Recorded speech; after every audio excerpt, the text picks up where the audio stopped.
Really calm, going 10-8. What's up, guys? I'm here at Horseshoe Meadows.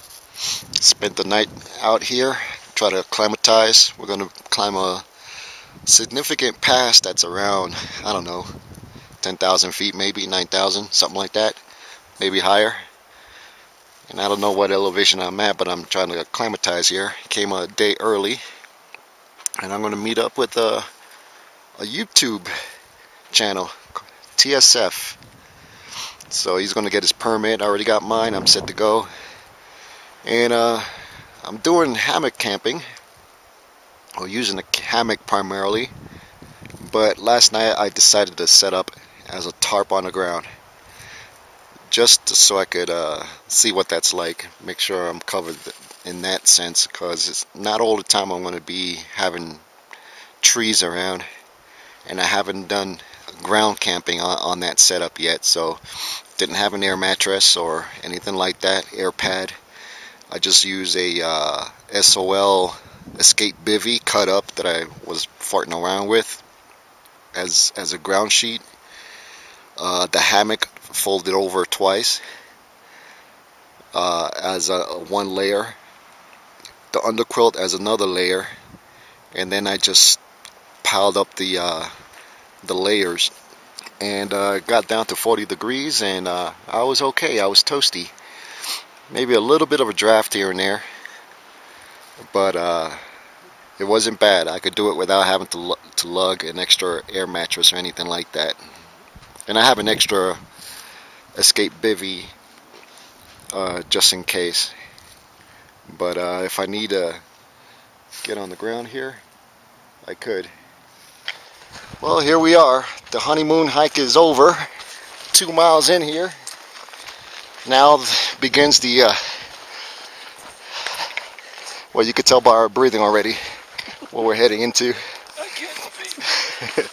And we have here, I'm actually the special guest here, because this is his forest, is TSF. What's up? Check out his channel. Cool stuff. Super Marble team up. Yep.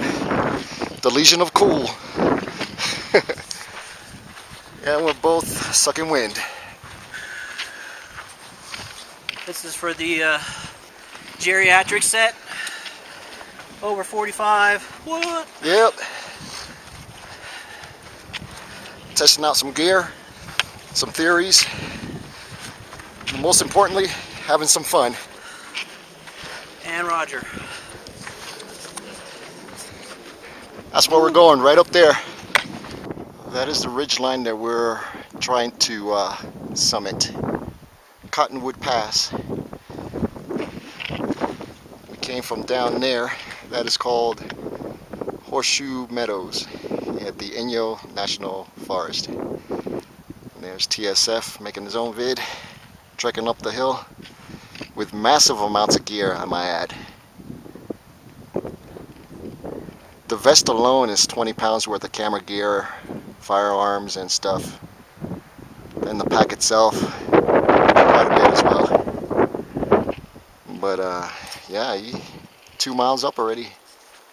Got quite a bit of more switchbacks to do here. And we'll see how it goes. Guys, you gotta get out there. You gotta get out there and do this. Tabletop reviews is passé. You gotta prove the shit out there.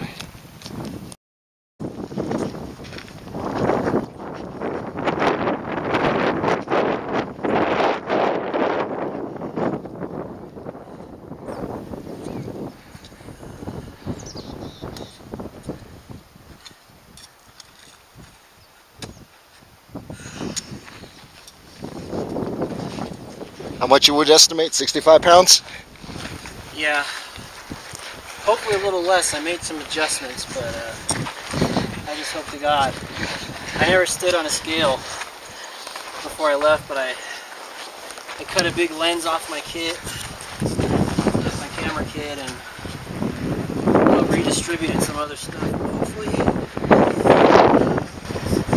it was enough, but that was just off of the flick. The pack though, like I said, I don't have, I think when we get to the top, whenever we get to camp, we ought to do like a gear layout, like next to each other and see, because I really don't, I don't have that much right in there. It's the food. It's the food, man. Food and the regulations. I need to eat. Eat the food. Lighten my load. Still, that's no easy feat right there. 65 pounds worth of gear. And we came from that meadow down there. So you can imagine. That's where we came from. That's where we're going.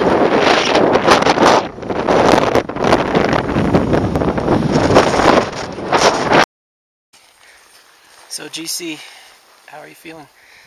I mean, honestly, I saw you bent over there for a little bit. The legs are getting a workout. So how's the glutes? The glutes are hurting. Really? Yeah. Because you said you had about 45 pounds, right? You're 45 pounds, 45 yeah. pounds? Yeah. But they're okay now. I mean, it just depends on the pitch of the incline. Some pitches are better than others. So. And we basically came up to the top of the pass, jumped on the PCT and headed north, which had us going up some more over a spur, and we're finally at this incredible moment. Are you ready to see this joint? Yeah, let's see what this is all about. All right. Go ahead, my brother. So how are you feeling about this? Oh man, coming up this hill right here, I was pretty hurting, but this is the end. And maybe that's it, psychosomatic. Yeah. And my mind is like, we're here. It starts to give in. I would actually feel all this 2 days later. I see what you mean by the little amphitheater here. But the magic is just over this crest.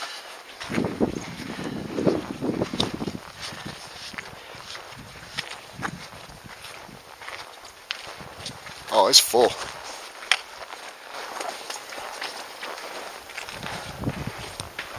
Oh, yes.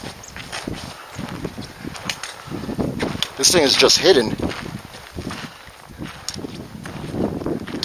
Welcome to Chicken Spring Lake. This thing is mondo full.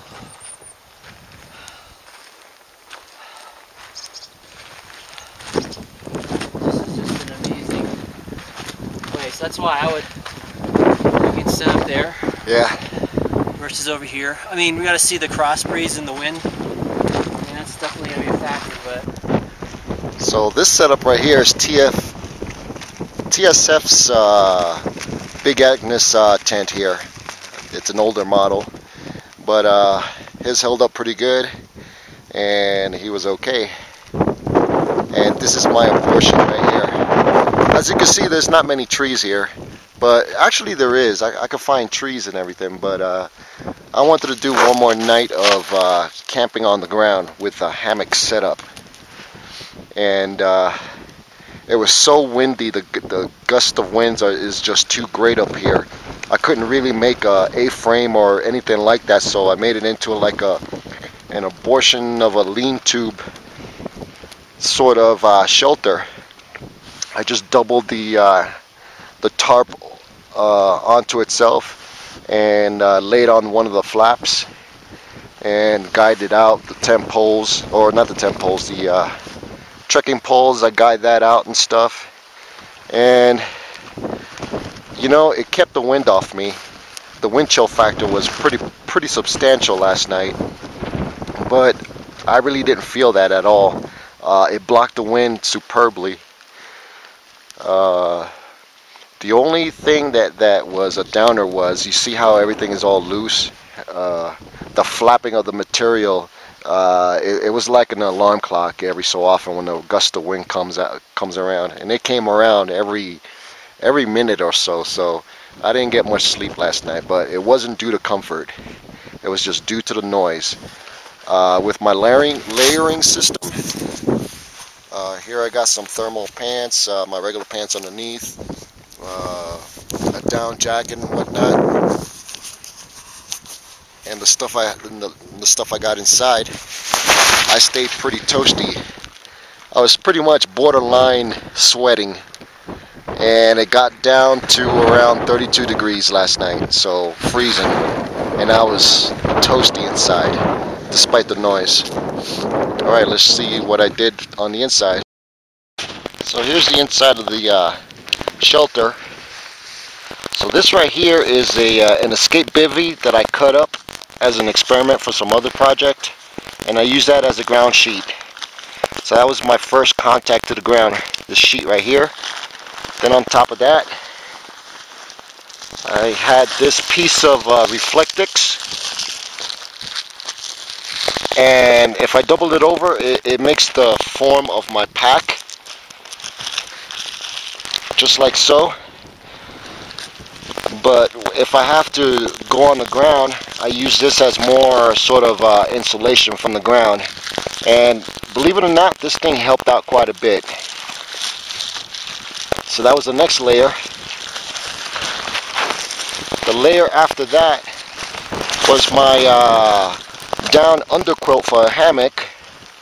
Even though my body weight will compress the feathers and stuff like that, it still provided some sort of insulation. And then the top quilt right here that I use on top of me. So that's what I used. I'm just using this to weigh everything down because it's still kind of gusty here as far as winds. So yeah, 32 degrees, and I was borderline sweating. Not a total sweat, but you know, just at that breaking point right there, I was nice and toasty.